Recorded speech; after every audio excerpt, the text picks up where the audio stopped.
Ele ficou incompleto vestido azul, um peito pesado com medalhas, mãos levantadas no ar. Para o oficial apontando a arma, ele era apenas uma ameaça. Para o Pentágono dos Estados Unidos, ele era um recurso letal e um herói nacional. Mas em uma beira de estrada empoeirada na rural Alabama, nada disso importava. O que começou como uma parada rotineira em posto de gasolina espiralou em uma prisão caótica que estilhaçaria um departamento de polícia corrupto, desencadearia uma investigação federal massiva e terminaria com um juiz entregando uma sentença de prisão assombrosa de 58 anos. Eles pensaram que estavam prendendo um suspeito. Eles não sabiam que estavam acordando um gigante adormecido. Esta é a história de como a arrogância encontrou consequências. A umidade implacável de um julho no Alabama agarrava-se ao ar, espessa e sufocante, enquanto o comandante Isaiah Sterling parava sua intocada Ford F-150 preta na bomba em Miller's Crossing, um posto de gasolina solitário no meio do nada, imobile. Isaiah não era apenas um motorista de passagem. Ele era um operador de nível 1, um Navy SEAL com 16 anos de serviço, 6 missões de combate e um nível de autorização mais alto que a maioria dos políticos. Hoje, porém, ele não estava usando seu equipamento tático. Ele estava em seu uniforme de serviço, azul, a gola alta, os botões dourados pegando o sol forte e as fileiras de fitas que contavam a história de Fallujah, o Hindu Kush, e operações que nunca chegariam ao noticiário da noite. Ele tinha acabado de vir de um funeral em Atlanta para um irmão caído, um sargento mor que havia salvado sua vida 2 vezes. Isaiah estava cansado, de luto, e só queria voltar para casa para sua esposa Sarah e suas 2 filhas. Ele saiu da caminhonete, o couro polido de seus sapatos rangendo no cascalho. Ele não parecia com os locais. Ele tinha 1,93 m, uma parede de músculo e disciplina, seu rosto estoico, mas olhos afiados, escaneando seus arredores por hábito. Dentro do posto, atrás do vidro sujo, a balconista, uma mulher idosa chamada Martha, observava-o com olhos arregalados. Não era sempre que ela via um homem que parecia um pôster de recrutamento. Mas do outro lado da rua, sentado em um carro de patrulha ocioso obscurecido por um outdoor, o oficial Brett Harrison viu algo totalmente diferente. Harrison era um veterano de 4 anos do sonolento Departamento de Polícia de Creekwood. Ele era conhecido no distrito como um cabeça-quente, o tipo de policial que atingiu o auge no futebol do ensino médio e usava seu distintivo para exigir o respeito que não conseguia ganhar naturalmente. Ele estava entediado, ele estava agitado com o calor e estava procurando um motivo para afirmar a autoridade. "Olhe para este cara", Harrison murmurou para seu parceiro novato, o oficial Kyle Dunning. Caminhonete chamativa, uniforme da Marinha, no meio do nada.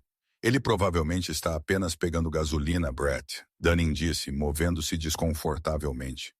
Dunning era novo, apenas 3 meses no trabalho, e ele já sabia que Harrison tinha a reputação de parar pessoas sem motivo além de instinto e preconceito. Não, Harrison mudou a viatura para a marcha. "Esse uniforme parece falso. Muitas medalhas. Provavelmente um desses ladrões de valor roubado tentando conseguir um desconto ou enganando pessoas. Além disso, ele parece um comandante para você? Eu estou verificando." Enquanto Isaiah terminava de abastecer, ele sentiu a presença antes de vê-la. A sensação rastejante de estar sendo observado, que o havia mantido vivo em vielas de atiradores no exterior. Ele virou lentamente enquanto a viatura se aproximava, luzes piscando silenciosamente, bloqueando sua caminhonete. Harrison saiu, a mão repousando proeminentemente em seu coldre. Ele não ajustou seu chapéu, nem ofereceu uma saudação.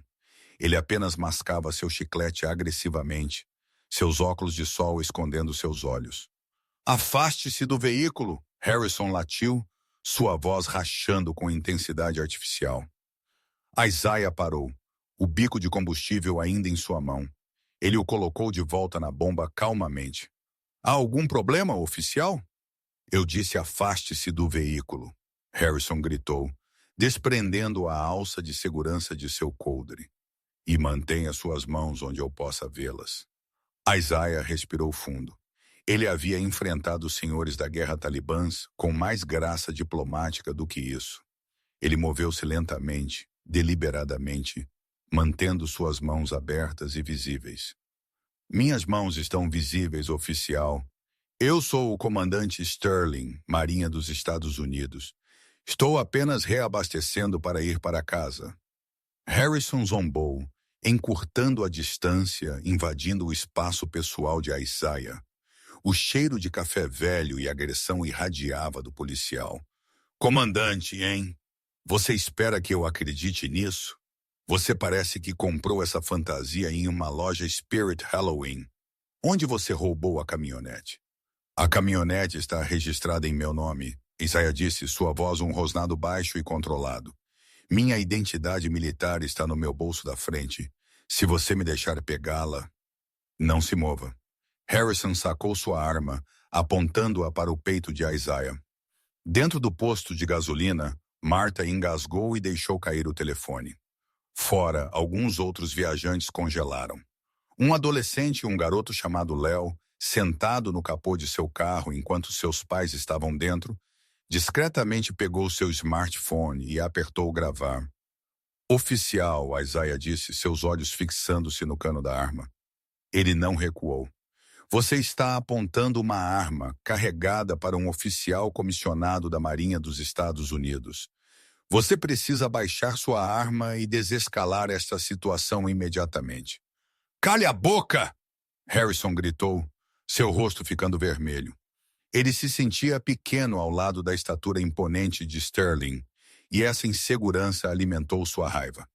No chão agora, de bruços. Eu não fiz nada de errado, Isaiah afirmou firmemente. Não vou ficar no chão em meu uniforme de gala para uma parada de trânsito de rotina que nem foi justificada. Resistindo à prisão, Harrison gritou, olhando para Dunning, que parecia aterrorizado e não havia sacado sua arma. Dunning, venha aqui, cubra-me. Brett, ele é um comandante. Dunning gaguejou, andando para frente timidamente. Olhe a insígnia. Isso é ouro de verdade. É falso. Harrison cuspiu.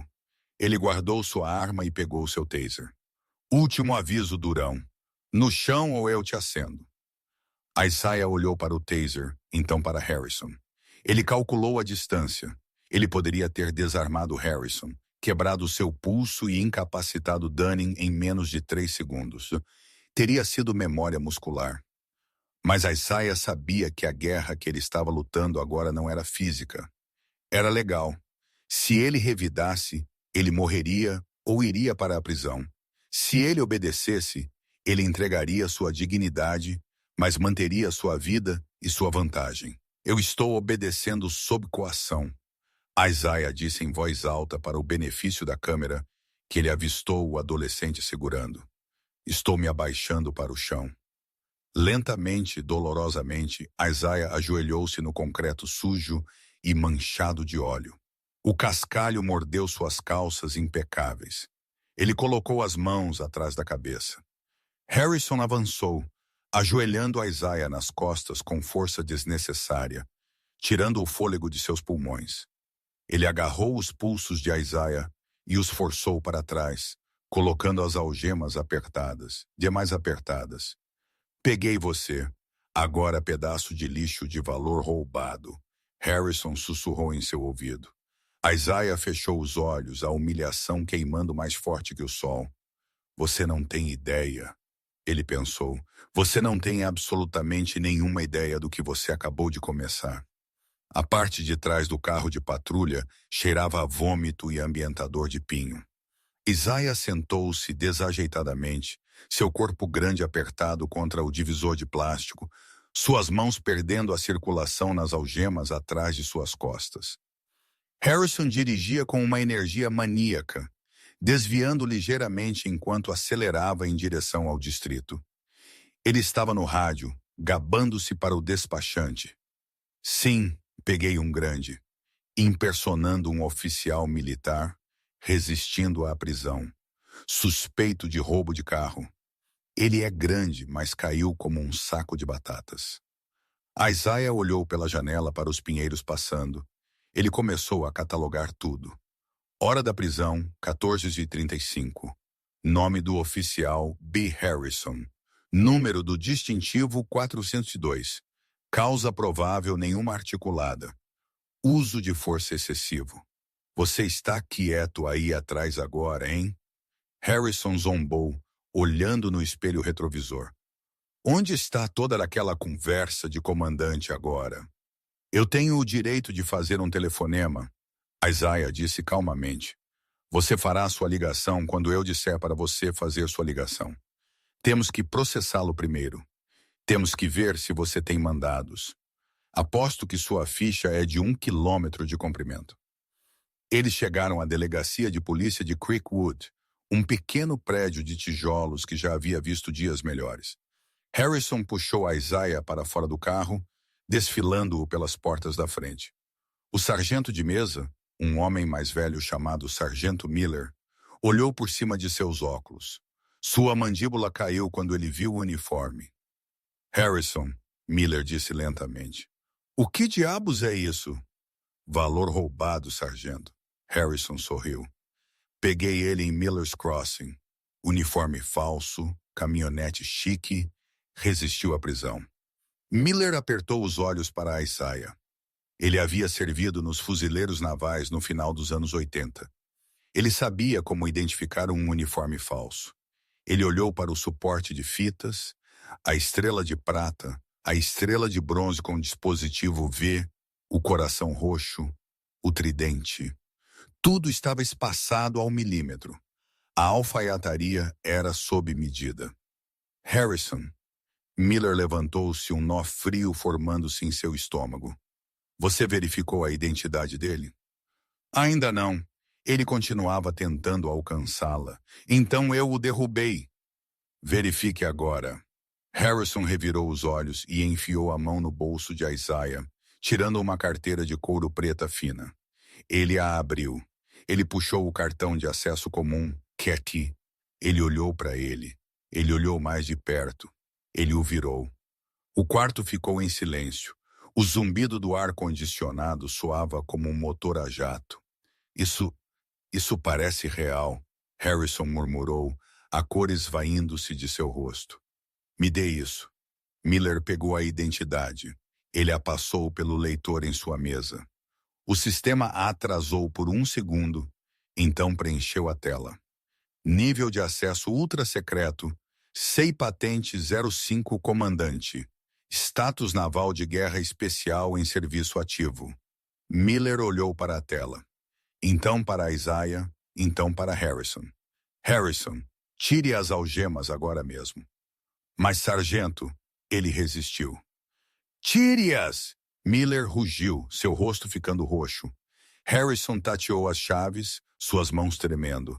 Ele destrancou as algemas. Isaiah esfregou seus pulsos onde sulcos vermelhos profundos haviam se formado. Ele se levantou em sua altura total, ajustando sua jaqueta, tirando o pó de seus joelhos. Ele olhou para Miller. Preciso de uma linha segura, Isaiah disse, e preciso falar com o JAG Corps. Comandante, Miller disse, sua voz tremendo. Sinto muito. Isso é um mal-entendido. Meu oficial aqui... Isso não foi um mal-entendido, sargento. Isaiah o interrompeu, sua voz fria como gelo. Isso foi uma agressão. Isso foi um sequestro. E isso foi uma violação dos meus direitos civis. Seu oficial apontou uma arma carregada para um agente federal sem causa. Podemos resolver isso. Harrison interveio, o pânico se instalando. Podemos apenas retirar as acusações. Você sai. Nenhum dano feito. Isaiah virou-se para Harrison lentamente. Você acha que pode desapertar este sino? Você me humilhou. Você me privou da minha liberdade. Você profanou este uniforme. Eu estava apenas fazendo o meu trabalho. Harrison gritou defensivamente novamente. Você se encaixava na descrição. Que descrição? Isaiah deu um passo mais perto. Um homem negro em um carro bonito. Harrison não respondeu. O silêncio era ensurdecedor. Quero o meu telefone, Isaiah disse. Miller o entregou. Isaiah não ligou para a esposa. Ele não ligou para um advogado local. Ele discou um número que poucas pessoas possuíam. Pentágono, Comando de Operações Especiais. Uma voz nítida atendeu no segundo toque. Aqui é o comandante Isaiah Sterling, ID Alpha X-Ray 1994. Código preto. Vá em frente, comandante. Fui detido ilegalmente por forças policiais locais em Creekwood, Alabama. Fui mantido sob a mira de uma arma. Fui agredido. Estou atualmente detido no distrito de Creekwood. O elemento hostil é o Official Brett Harrison. Preciso de intervenção imediata do JAG e supervisão federal. Entendido, comandante. Você está seguro agora? Estou desprotegido, mas elementos hostis estão presentes. Mantenha a posição.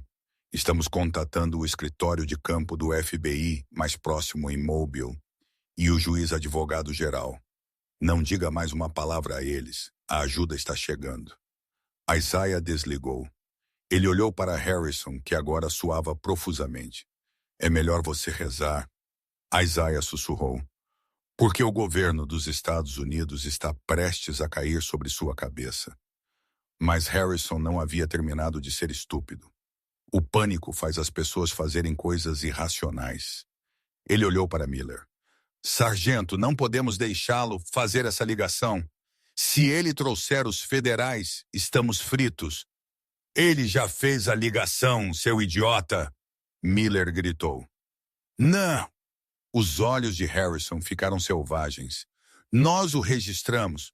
Nós o registramos por agressão a um oficial. Nós dizemos que ele me atacou. Minha palavra contra a dele. Dunning vai me apoiar. Dunning, que estava parado perto da porta, balançou a cabeça vigorosamente. De jeito nenhum, Brett. Não vou mentir por você. Ele não te tocou. Seu traidor! Harrison avançou em direção a Dunning, mas Miller o agarrou. Isso acabou, Harrison. Vá para o meu escritório. Não! Harrison se afastou. Ele se virou para Isaiah. Você me escuta, garoto. Você pode conhecer pessoas em Washington, mas aqui embaixo eu sou a lei. Eu digo que você me atacou e neste condado um júri vai acreditar em um policial local em vez de um estranho a qualquer dia. Isaiah apenas sorriu, um sorriso aterrorizante e calmo. Você realmente não entende. Você não está lutando contra um estranho. Você está lutando contra a máquina. E quando eles terminarem com você, você nem conseguirá um emprego como policial de shopping.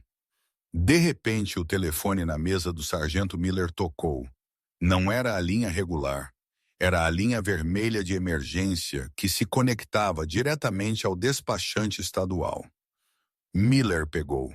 Seu rosto ficou pálido. Ele olhou para Harrison. É o escritório do governador. Miller sussurrou. Eles querem saber por que um comandante Navy SEAL está detido em nossa prisão. O vídeo do posto de gasolina acabara de chegar à internet e já havia se tornado viral. A atmosfera dentro do distrito de Creekwood mudou de tensa para sufocante em 30 minutos. O ar-condicionado estava zumbindo, mas o sargento Miller suava em seu uniforme. O telefone não havia parado de tocar. Primeiro o escritório do governador, depois a estação de notícias local e, finalmente, uma ligação terrivelmente educada do escritório do juiz advogado-geral em Washington, D.C. Isaiah Sterling sentou-se em uma cadeira na sala de descanso. Miller não se atreveu a colocá-lo de volta em uma cela, tomando um copo de água. Ele parecia notavelmente calmo para um homem que havia sido agredido e algemado uma hora antes. Ele verificou seu relógio. Eles estão fazendo um bom tempo, ele murmurou. Quem? Miller perguntou, sua voz falhando. Os limpadores, Isaiah disse sem levantar os olhos. Do lado de fora, O som de cascalho rangendo sob pneus pesados chamou a atenção de todos. Não era um carro. Era um comboio. 3 Chevrolet Suburbans pretos com janelas fumê pararam bruscamente em frente à estação, flanqueados por 2 veículos da Patrulha Estadual do Alabama. As portas se abriram. Homens e mulheres em ternos de negócios impecáveis saíram, movendo-se com uma graça predatória sincronizada.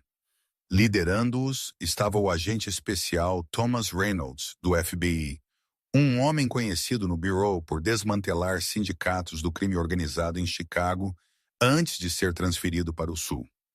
Ele ajustou sua gravata, verificou sua arma lateral e empurrou as portas duplas do distrito sem bater. O saguão ficou em silêncio. Reynolds caminhou direto para a mesa, flanqueado por outros 2 agentes e uma mulher em uniforme de gala da Marinha. Tenente-comandante Sarah Holloway, uma advogada JAG com reputação de ser um tubarão no tribunal. "Onde está o comandante Sterling?" Reynolds perguntou. Ele não gritou. Ele não precisava. Sua voz carregava o peso da autoridade federal. Ele está na sala de descanso, Miller gaguejou, levantando-se. Nós estávamos apenas... Não me importa o que você estava fazendo, Reynolds o interrompeu. Você deve se afastar de sua mesa. Mantenha suas mãos visíveis. Agente Cooper, proteja a sala de evidências. Agente Wright, proteja a sala de servidores. Nenhum dado entra ou sai deste prédio a partir de agora. O oficial Brett Harrison, que estava andando de um lado para o outro na parte de trás, saiu correndo. Ei, você não pode simplesmente entrar aqui e assumir o controle. Este é o meu distrito. Aquele homem lá atrás é um suspeito, hein? Reynolds virou-se lentamente para encarar Harrison. Ele o examinou de cima a baixo com um olhar de total desgosto. Oficial Harrison, presumo. Sim, sou eu, e eu exijo... Você não está em posição de exigir nada. Holloway deu um passo à frente, sua voz afiada como uma navalha. Eu sou a tenente-comandante Holloway. Eu represento o Departamento da Marinha. Você está atualmente sob investigação por prisão falsa e agressão a um operador de guerra especial altamente condecorado. Se eu fosse você, eu exerceria meu direito de permanecer em silêncio, porque você já cavou uma cova profunda o suficiente para enterrar todo este departamento. Harrison abriu a boca para discutir, mas Miller gritou. Cale a boca, Brett! Pelo amor de Deus, cale a boca! Reynolds passou por eles, empurrando para a sala de descanso. Ele viu a Isaiah e imediatamente suavizou sua postura. Comandante Sterling, agente Reynolds, FBI. Estamos aqui para tirá-lo. Isaiah levantou-se e apertou sua mão. Demorou o suficiente, Tom. Trânsito, algo assim. Reynolds sorriu. Nós temos a filmagem da câmera do painel. O novato Dunning tem as chaves da viatura, Isaiah disse. E o garoto do posto de gasolina gravou tudo. Já está online. Nós vimos, Holloway disse, entregando a Isaiah seu boné. Está em todo lugar, Isaiah. A CNN está exibindo no início da hora. A Fox está debatendo. Você é o homem mais famoso da América agora. Isaiah colocou seu boné, ajustando-o perfeitamente. Eu não quero fama, eu quero justiça. Enquanto eles escoltavam Isaiah para fora da estação, a cena lá fora havia se transformado. Uma multidão havia se reunido. Moradores que viram o vídeo, repórteres que vieram de Mobile e curiosos. Quando Isaiah saiu, flanqueado pelo FBI, as câmeras piscaram em um estroboscópio ofuscante. Harrison observou da janela, seu rosto pálido. Ele pegou seu telefone e discou freneticamente para seu representante sindical. Eles estão levando ele. Você tem que me ajudar. Eles vão me pendurar para secar. Você desligou sua câmera corporal? O representante perguntou. Não, eu esqueci. Harrison sussurrou. Então que Deus o ajude, Brett, porque eu não posso. Antes de entrar na SUV, Isaiah parou. Ele se virou para o distrito, encontrando os olhos de Harrison através do vidro. Ele não acenou, ele não sorriu. Ele apenas apontou um único dedo para o prédio, então para o chão. Eu estou voltando e eu vou derrubar isso. Enquanto o comboio partia, o e o oficial Dunning sentou-se em seu carro de patrulha com a cabeça entre as mãos. Ele olhou para o sistema da câmera do painel. A luz vermelha ainda piscava. Ele sabia que Harrison tentaria excluí-lo no momento em que os federais desviassem o olhar. Dunning fez uma escolha. Ele ejetou o cartão SD, deslizou-o para sua meia e voltou para dentro. Ele não iria se dar mal por isso. 3 semanas haviam se passado desde a prisão. O incidente do posto de gasolina dominou o ciclo de notícias por dias. Mas como em todas as coisas, a mídia estava começando a seguir em frente.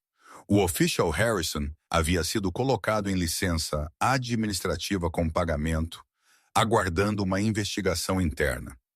O Departamento de Polícia de Creekwood divulgou um comunicado chamando-o de uma lamentável falha de comunicação, tentando varrer a agressão para debaixo do tapete da burocracia. Mas Isaiah Sterling não havia seguido em frente. Ele sentou-se no escritório com painéis de mogno de Robert King, um dos mais temidos advogados de direitos civis do Sul. King era um homem grande com uma voz retumbante e uma mente como uma armadilha de aço. Ele havia processado departamentos de polícia em Atlanta, Birmingham e Nova Orleans e havia ganhado milhões. Eles estão oferecendo um acordo, King disse, jogando uma pasta na mesa. A cidade de Creekwood quer pagar a você $200 mil para você retirar o processo civil e assinar um NDA. Eles querem que isso suma, Isaiah. Isaiah nem olhou para a pasta. Não, eu disse a eles que você diria isso. King sorriu, recostando-se. Mas aqui está o problema. O promotor distrital local, Bill Hennessy, está arrastando os pés nas acusações criminais. Ele e o chefe de polícia são amigos de golfe. Ele vai tentar reduzir as acusações para uma contravenção de detenção ilegal e dar a Harrison um tapa na mão. Liberdade condicional? Sem tempo de prisão? A mandíbula de Isaiah apertou. Ele apontou uma arma para minha cabeça. Ele me agrediu. Eu sei, King disse. Mas neste condado, um distintivo é um escudo. A menos que encontremos algo mais, algo maior. Precisamos provar que isso não foi um erro. Precisamos provar que foi um padrão. Harrison me chamou de valor roubado, Isaiah disse, pensando de volta. Ele era obcecado pela caminhonete. Ele perguntou onde eu a roubei. Ele estava faminto, como se estivesse procurando um prêmio. Confisco de bens, King murmurou. É uma maneira legal para os policiais apreenderem propriedades suspeitas de estarem envolvidas em um crime. Em departamentos corruptos, é um roubo de estrada legalizado. Nesse momento, a secretária de King avisou. Senhor King, há um jovem aqui para vê-lo. Ele diz que é um policial. Kyle Dunning. Isaiah e King trocaram um olhar. Deixe-o entrar, King disse. Dunning parecia não ter dormido em semanas. Ele vestia roupas civis, jeans e um moletom com capuz e continuava verificando a janela atrás dele. Ele sentou-se recusando água. Se eles souberem que estou aqui, Dunning disse, sua voz tremendo. Estou morto. Harrison tem amigos, não apenas policiais, pessoas ruins. Por que você está aqui, oficial Dunning? Isaiah perguntou gentilmente. Porque eu vi o relatório interno, Dunning disse, puxando um papel amassado do bolso. Harrison escreveu que você avançou em sua arma. Ele mentiu e o chefe assinou isso. Sabemos que eles estão mentindo, filho, King disse. Isso não é suficiente. Eu tenho o cartão SD da câmera do painel, Dunning disse, colocando o pequeno chip de plástico na mesa. O original não editado, mas não é só isso. Dunning respirou fundo. Harrison tem um depósito na Rota 9, Unidade 4B. Ele o chama de sua caixa de brinquedos. Ele me levou lá uma vez quando eu comecei para me mostrar as vantagens do trabalho. O que há na caixa, Kyle? Isaiah perguntou, inclinando-se para a frente. Tudo, Dunning sussurrou. Relógios, dinheiro, joias, armas que ele confiscou, mas nunca registrou como evidência. Ele visa pessoas de fora da cidade, pessoas de passagem. Ele as prende sob acusações falsas, apreende suas propriedades e lhes diz que se elas assinarem a propriedade, ele retirará as acusações. A maioria das pessoas só quer ir para casa, então elas assinam. Ele faz isso há 10 anos.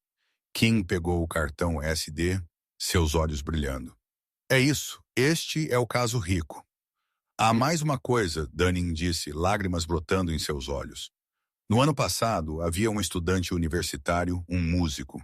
Ele tinha um violão Gibson Vintage em seu banco de trás. Harrison o queria. Ele parou o garoto.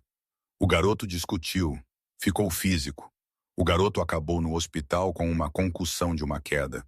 Ele morreu 2 dias depois de um sangramento cerebral. Isaiah sentiu um frio percorrer sua espinha.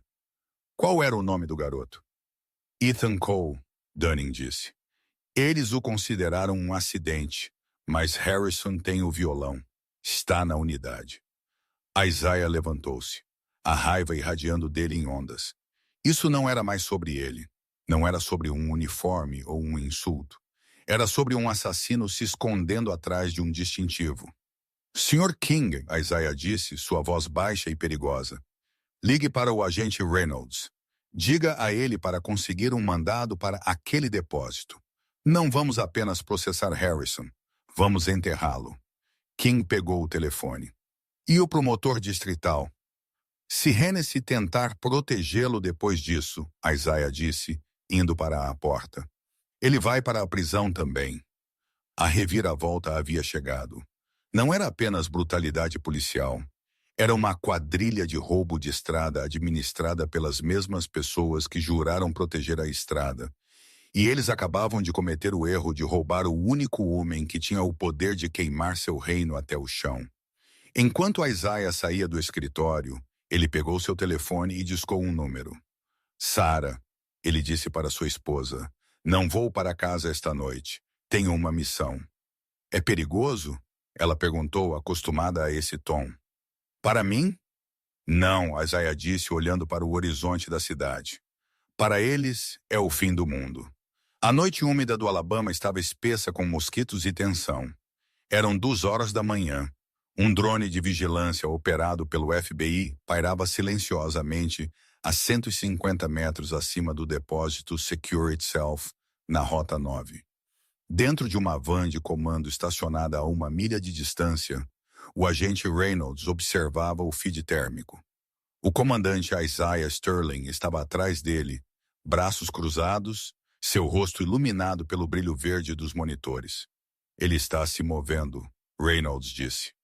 O alvo está entrando na instalação. O oficial Harrison não conseguia dormir. Uma mensagem de texto de um despachante amigo o havia avisado que Dunning estava conversando com um advogado. Harrison sabia que tinha que purgar a unidade. Ele dirigiu sua caminhonete pessoal, não uma viatura, e estacionou perto do portão. Ele digitou seu código. Harrison dirigiu até a unidade 4B. Ele saltou, olhando freneticamente para a esquerda e para a direita. Ele tateou as chaves, suas mãos tremendo violentamente. Ele abriu a porta de metal corrugado. Dentro, empilhado do chão ao teto, estava a colheita de uma década de corrupção. TVs de tela plana de alta qualidade, caixas de joias, bolsas de grife, ferramentas elétricas e maços de dinheiro amarrados com elásticos em caixas plásticas. E lá, no canto traseiro, encostado em uma pilha de pneus roubados, estava um estojo de guitarra vintage Gibson Les Paul. Tenho que queimar isso, Harrison murmurou para si mesmo. Tenho que queimar tudo. Ele pegou uma lata de gasolina na traseira de sua caminhonete e começou a espirrá-la sobre a pilha. Os vapores encheram o pequeno espaço. Ele pegou o estojo do violão por último, pretendendo jogá-lo na caçamba de sua caminhonete para destruir em outro lugar.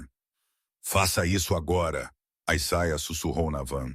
Todas as unidades, movam-se, movam-se, movam-se. Reynolds latiu em seu fone de ouvido. luzes de busca da cerca perimetral, que haviam sido montadas pela equipe tática 1 hora antes, de repente acenderam, transformando a noite em dia ofuscante. Um alto-falante trovejou, sacudindo as paredes de metal dos depósitos. Brett Harrison, agentes federais, largue a lata de combustível e mostre-nos suas mãos. Harrison congelou. Ele soltou a lata de gasolina. Ele apertou os olhos para a luz ofuscante. Por uma fração de segundo, sua mão se contraiu em direção à pistola enfiada em sua cintura. Não faça isso, Brett. Era a voz de Dunning amplificada pelo alto-falante. Não morra por isso. Harrison olhou em volta, preso. Ele viu a equipe SWAT do FBI avançando em falange, escudos erguidos, rifles apontados para seu peito. Ele viu os agentes da ATF, e então caminhando calmamente atrás da parede de escudos. Ele viu o comandante Sterling. A Isaiah não usava colete à prova de balas. Ele usava um terno impecável. Parecia intocável. Harrison desabou. A luta o abandonou. Ele caiu de joelhos na poça de gasolina e levantou as mãos. Enquanto os agentes o cercavam, amarrando seus pulsos com zíperes e arrastando-o para longe da evidência inflamável. Reynolds e Isaiah entraram na unidade. Reynolds assobiou baixo. Meu Deus, deve haver $500 mil em mercadorias aqui. Isaiah caminhou direto para o estojo do violão. Ele o pegou gentilmente e o destravou. Dentro, jazia um lindo Gibson Les Paul Sunburst. Enfiada nas cordas estava uma foto laminada de um jovem sorrindo em um palco. No verso da foto, escrito em marcador, propriedade de Ethan Cole, se encontrado, por favor, devolva à mamãe. Isaiah fechou o estojo, seus olhos endurecidos. Ele saiu para onde Harrison estava sendo empurrado para a parte de trás de uma van de transporte federal. Isaiah ergueu o estojo. Você matou um garoto por isso? Harrison cuspiu no chão. Foi um acidente, ele caiu. Veremos o que a revisão da autópsia diz, Isaiah respondeu friamente. Dunning nos contou tudo, Brett. Como você o atingiu com seu bastão quando ele não soltava o braço. Isso não é um acidente. Isso é assassinato qualificado. O rosto de Harrison desmoronou. Eu quero um acordo. Eu posso te dar o chefe. Eu posso te dar o promotor. Eles sabiam. Eles pegaram uma parte. Isaiah se inclinou para perto.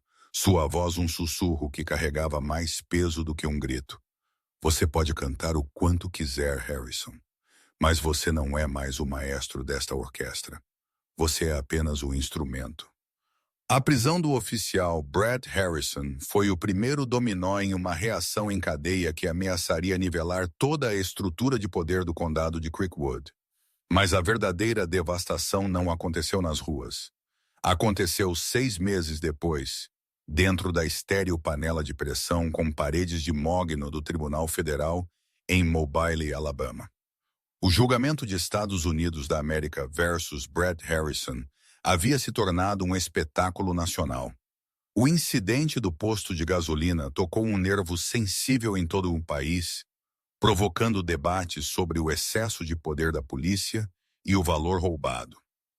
No momento em que o julgamento começou, os degraus do tribunal eram um mar de vãs de notícias, manifestantes e curiosos, todos esperando para ver a queda do homem que havia provocado uma briga com o Navy SEAL errado. Dentro da sala de tribunal 4B, a atmosfera era sufocante. O comandante Isaiah Sterling sentava na primeira fila da galeria. Sua postura rígida, seu rosto ilegível. Ele não estava uniformizado hoje. Ele usava um terno cinza-carvão que se encaixava em sua estrutura como uma armadura. Ao lado dele sentava sua esposa Sarah, com a mão firmemente apoiada em seu braço.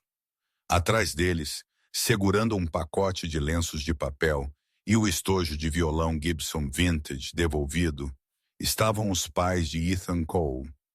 Eles pareciam pessoas que estavam prendendo a respiração por um ano, esperando finalmente exalar.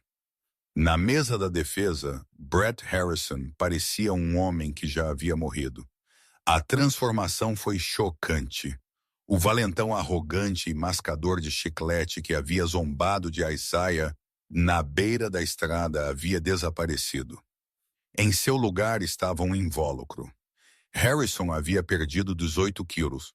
Sua pele estava pálida, seus olhos saltando nervosamente pela sala, procurando um rosto amigável. Não havia nenhum. Sua esposa havia pedido o divórcio uma semana após a acusação. O sindicato da polícia o havia abandonado no momento em que as acusações federais de Rico caíram. Até mesmo seus ex-companheiros de bebida da força não estavam em lugar algum, principalmente porque metade deles estava fazendo acordos de delação premiada para se salvarem. Harrison vestia um macacão federal laranja brilhante que pendia frouxamente em seu corpo. Seus tornozelos estavam algemados. Ele parecia pequeno. A juíza-presidente era a honorável Eleanor Vance. A juíza Vance era uma lenda no circuito legal do Sul, uma mulher com cabelos grisalhos e uma reputação de incinerar funcionários públicos que traíam a confiança pública. Quando ela entrou na sala de tribunal, o silêncio foi absoluto. O julgamento durou 3 semanas agonizantes. Foi um desmantelamento lento e metódico da vida de Harrison. A promotoria, liderada por um promotor assistente dos ETS semelhante a um tubarão, não apenas foi atrás da agressão a Isaiah. Eles pintaram um quadro de uma empresa criminosa disfarçada de departamento de polícia. A principal testemunha contra Harrison foi ninguém menos que seu ex-parceiro, Kyle Dunning. Quando Dunning subiu ao palco, ele se recusou a olhar Harrison nos olhos. Ele chorou abertamente enquanto descrevia a caixa de brinquedos, o depósito onde Harrison acumulava os espólios de seu roubo de estrada. Ele chamava isso de pescaria. Dunning disse ao júri, sua voz tremendo. Ele avistava um carro com placas de fora do estado. Ele dizia, vamos ver o que eles têm. Se eles tivessem dinheiro, joias, qualquer coisa de valor, ele encontraria um motivo para prendê-los. Ele se ofereceria para retirar as acusações se eles assinassem uma renúncia de confisco de propriedade. As pessoas estavam assustadas. Elas só queriam ir para casa. Então elas assinavam. E o que aconteceu na noite em que Ethan Cole morreu? O promotor perguntou. A sala de tribunal ficou mortalmente silenciosa. Harrison queria o violão, Dunning sussurrou, limpando os olhos. O garoto Ethan, ele não largava o estojo. Ele disse que era do avô dele. Harrison ficou bravo. Ele o atingiu. Ele o atingiu com o bastão bem na têmpora. Não foi um acidente. Harrison não chamou os paramédicos por 20 minutos porque ele estava muito ocupado carregando o violão no porta-malas. O advogado de Harrison, um defensor público sobrecarregado, tentou objetar, mas o dano já estava feito. O júri olhou para Harrison com repulsa indisfarçada. Então veio a peça central do julgamento, a filmagem da câmera do painel. As luzes na sala de tribunal escureceram nas telas enormes. O júri assistiu ao encontro em Miller's Crossing se desenrolar. Eles viram a calma de Isaiah. Eles viram suas mãos no ar. Eles ouviram a raiva estridente e insegura de Harrison. Eles viram Harrison chutar um homem complacente, ajoelhado nas costas. O contraste foi visceral. De um lado, um guerreiro que havia enfrentado uma guerra real e manteve a compostura. Do outro, um valentão com um distintivo, aterrorizado com a própria sombra. Quando Isaiah subiu ao palco, ele dominou a sala. Ele não falou com raiva. Ele falou com a precisão fria de um tático. Comandante, o promotor perguntou, você é um operador treinado de nível 1. Você poderia ter desarmado fisicamente o oficial Harrison. Por que você não o fez? Isaiah virou-se lentamente para se dirigir ao júri. Porque eu sabia o que ele queria. Ele queria que eu lhe desse uma razão para me matar. Se eu tivesse me movido, eu estaria morto. E ele seria um herói que deteve um suspeito violento. Eu percebi que a única maneira de vencer esta guerra era entregar a batalha. Eu tive que deixá-lo destruir a si mesmo. O júri deliberou por menos de 4 horas. Foi uma velocidade que sinalizou uma matança.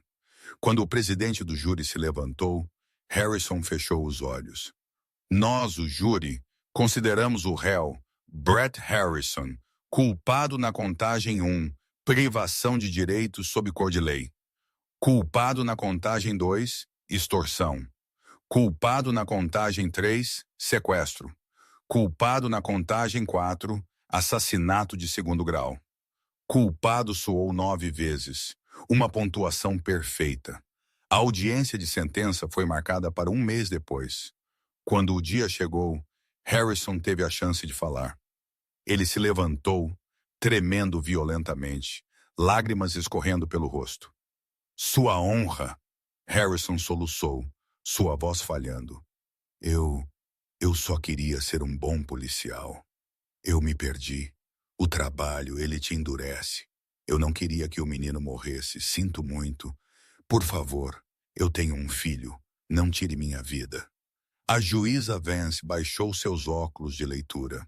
Ela olhou para Harrison, não com raiva, mas com uma decepção clínica aterrorizante.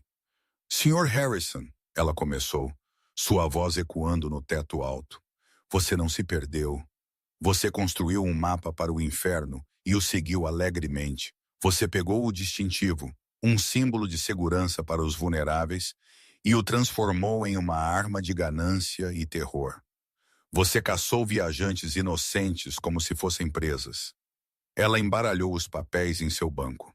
Você alvejou o comandante Sterling porque pensou que ele era fraco. Você confundiu sua disciplina com submissão. Você descobriu tarde demais que ele era mais forte do que você poderia imaginar. Mas seu pior crime não foi sua arrogância.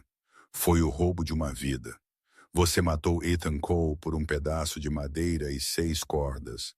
A juíza Vance olhou para as diretrizes federais de sentença. Pela acusação de extorsão, eu o condeno a 20 anos. Pela privação de direitos civis, 10 anos. Pelo assassinato de Ethan Cole, 28 anos. A sala de tribunal ofegou. O advogado de Harrison deixou cair sua caneta. Essas sentenças devem ser cumpridas consecutivamente. A juíza Vance bateu seu martelo. O som como um tiro. Isso é um total de 58 anos em prisão federal. Você não será elegível para liberdade condicional até ser um homem velho, Sr. Harrison. Você tirou anos de outros. Agora a lei os tira de você. Agentes, levem-no. Os joelhos de Harrison cederam. Ele soltou um uivo que mal era humano. 2 agentes federais tiveram que segurá-lo pelas axilas e arrastá-lo para fora. Enquanto ele era levado pela galeria, seus pés arrastando no carpete. Ele olhou freneticamente para a plateia, procurando por piedade. Ele encontrou os olhos de Isaiah. Isaiah não sorriu, ele não se regozijou. Ele simplesmente ofereceu um aceno lento e solene. Não era perdão, era a confirmação final da derrota. Enquanto as portas laterais se fechavam sobre a vida de Harrison, a tensão na sala se desfez. A mãe de Ethan Cole virou-se para Isaiah e enterrou o rosto em seu peito, soluçando. Obrigada, ela sussurrou. Pensamos que ele havia escapado impune. Você o trouxe à justiça. Não, mãe, Isaiah disse suavemente, segurando-a gentilmente. Ethan o fez. Eu apenas abri a porta. Do lado de fora do tribunal, o ar estava quente e brilhante. O agente Reynolds esperava a Isaiah na base dos degraus. É uma vitória total, Reynolds disse, acendendo um cigarro. O promotor distrital acabou de renunciar. Ele está fazendo um acordo de delação premiada. 5 anos por obstrução. O chefe de polícia está pegando 10. O departamento está sendo esvaziado. Bom, Isaiah disse, colocando seus óculos de sol. Então? Reynolds perguntou, exalando uma nuvem de fumaça. E agora, comandante? De volta às equipes, ou você vai se aposentar e jogar golfe? Isaiah olhou para sua esposa, Sarah. Ele olhou para as câmeras se preparando para sua declaração. Ele pensou na cidade de Creekwood, um lugar que estava quebrado, Um lugar que precisava de conserto, não por estranhos, mas por alguém que entendesse o peso da autoridade. Vou me aposentar da Marinha no próximo mês, Isaiah disse. Segurança privada. Reynolds adivinhou. Muito dinheiro nisso. Isaiah sorriu. Um brilho perigoso retornando em seus olhos. Não estou pensando em concorrer a um cargo. Prefeito? Não, Isaiah disse, olhando para a estrela do xerife no uniforme de um deputado que passava. Estou concorrendo a xerife do condado de Creekwood. Alguém precisa limpar a bagunça, e eu tenho muito tempo livre. A penitenciária federal, conhecida como USP Coleman Tuskegee, é uma fortaleza de concreto e miséria que se ergue da paisagem úmida da Flórida. É uma instalação de alta segurança projetada para os infratores mais perigosos e violentos do sistema federal. Mas para o ex-oficial Brett Harrison, o perigo não vinha das paredes ou dos guardas. Vinha de todas as direções. Como um policial desgraçado, um homem que usou seu distintivo para caçar inocentes, Harrison foi marcado para a morte no momento em que desceu do ônibus de transporte. Para mantê-lo vivo, a administração o colocou na unidade de moradia especial, SSADAU, custódia protetora. Era um eufemismo estéril e aterrorizante para isolamento. Por 23 horas por dia, Harrison sentava em uma cela de 1,82,4 metros. As paredes eram pintadas em um tom enlouquecedor de branco sujo. O ar cheirava perpetuamente a desinfetante industrial e suor velho. Não havia janela para o mundo exterior, apenas uma fenda estreita na pesada porta de aço que dava para um corredor iluminado por fluorescentes. 2 anos de sua sentença de 58 anos, Harrison havia murchado.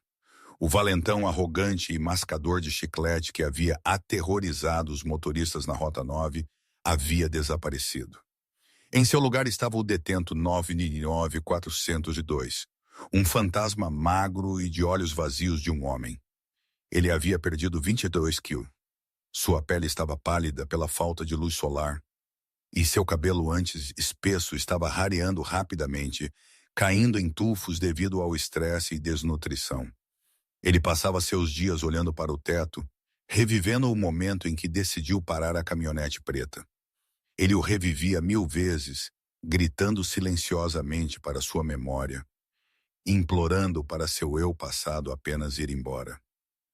Era uma terça-feira à noite quando a fenda em sua porta se abriu. Não era a hora da refeição. Era sua recreação programada. 1 hora sozinho em uma gaiola de tela de arame ligeiramente maior que sua cela, exposto ao ar livre, mas separado de todos os outros humanos. Enquanto Harrison se arrastava para a gaiola, piscando contra o forte sol da Flórida, ele viu outro detento varrendo a passarela de concreto ali perto. Era Bernie, um idoso fraudador cumprindo pena por um esquema Ponzi. Ele era um dos poucos detentos que não tentaria matar Harrison no local. Ei, 402, Bernie grunhiu, sem levantar os olhos de sua vassoura, mantendo a voz baixa para evitar a atenção do guarda. Grande dia para sua cidade natal. Vi os jornais na biblioteca. O coração de Harrison batia forte contra suas costelas. Ele não tinha contato com o mundo exterior. Sua esposa havia se divorciado dele 6 meses após o início de sua pena. Seus pais haviam parado de escrever. O quê?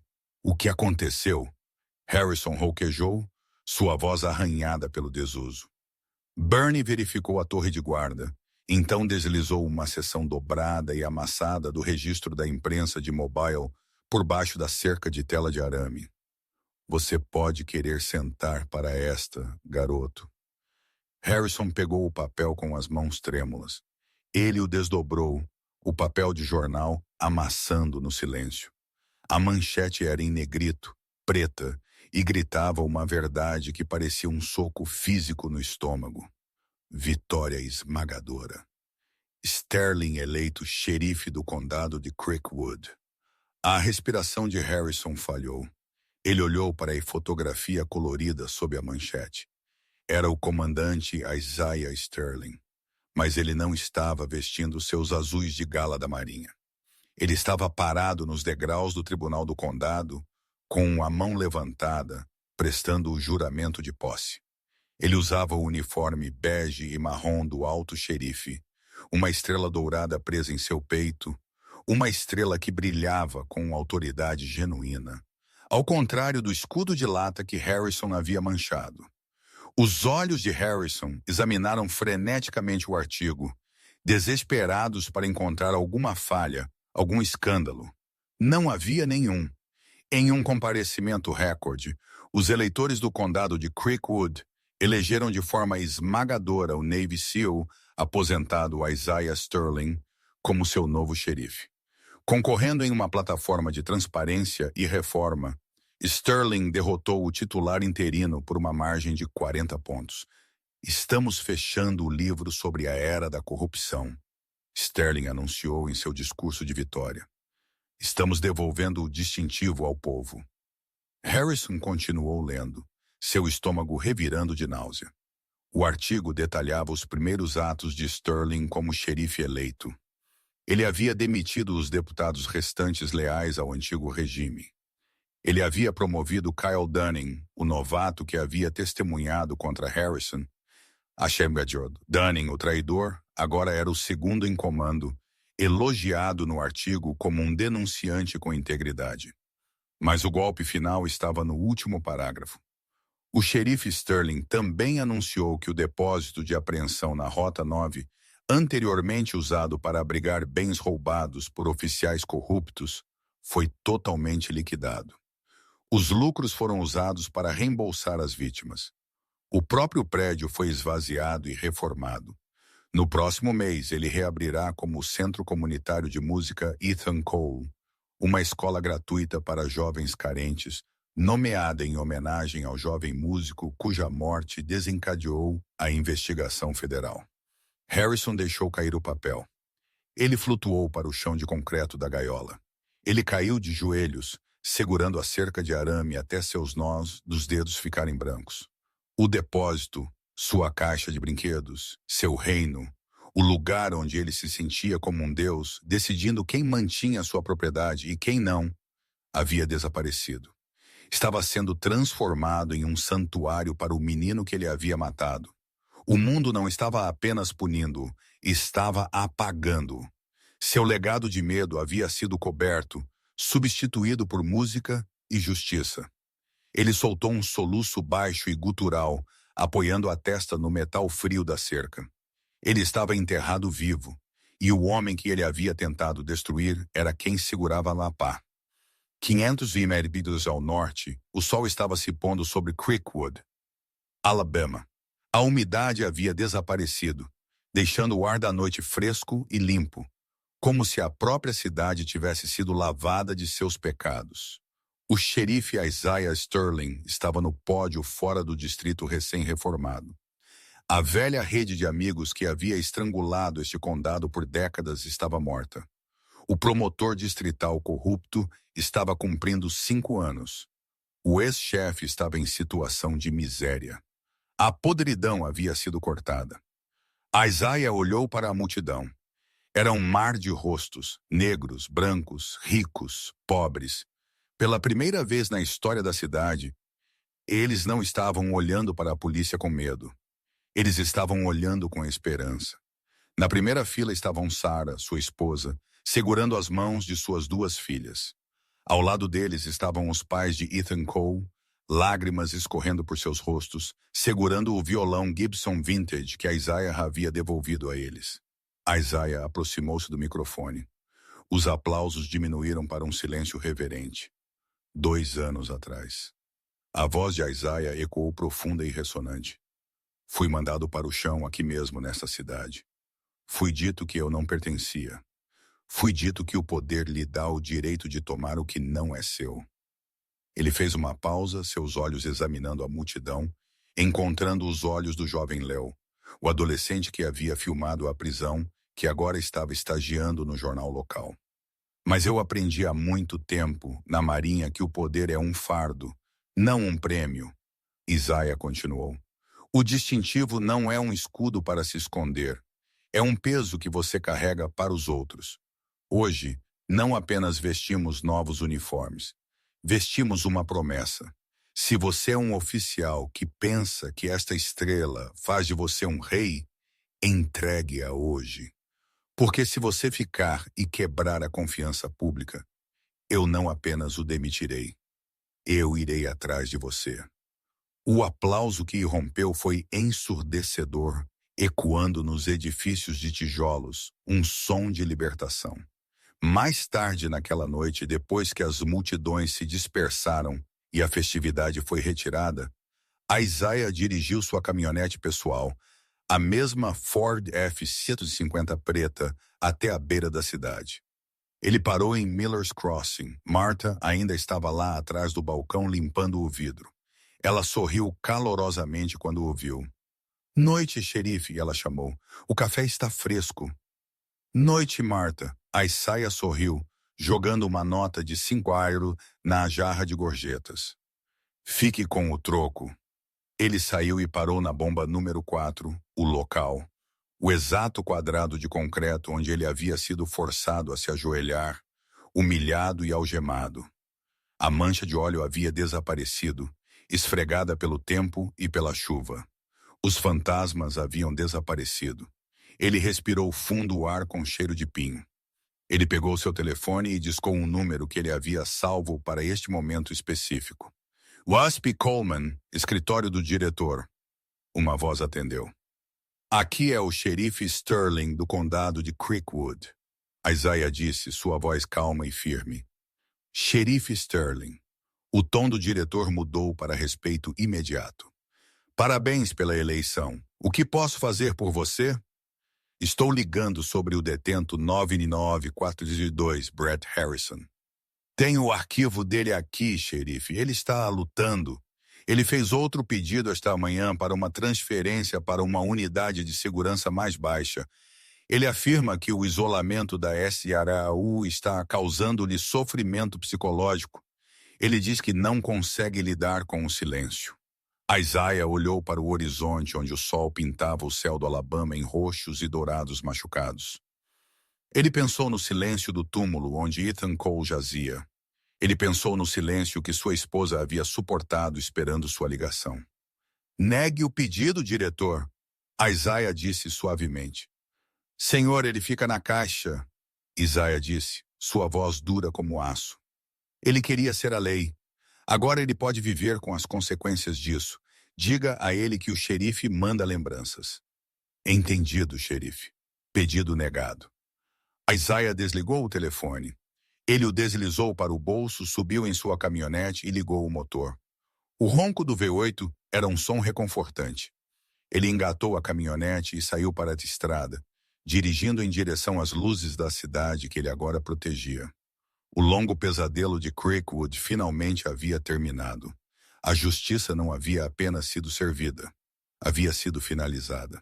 Se esta história fez seu sangue ferver e seu coração disparar, certifique-se de apertar o botão curtir. Isso realmente ajuda o canal a crescer. O que você acha? 58 anos foram suficientes para o que Harrison fez? Ou ele merecia mais? Deixe-me saber nos comentários abaixo. E se você quiser mais histórias onde o karma ataca forte, inscreva-se e ative as notificações para nunca perder um vídeo. Obrigado por assistir e eu o vejo no próximo.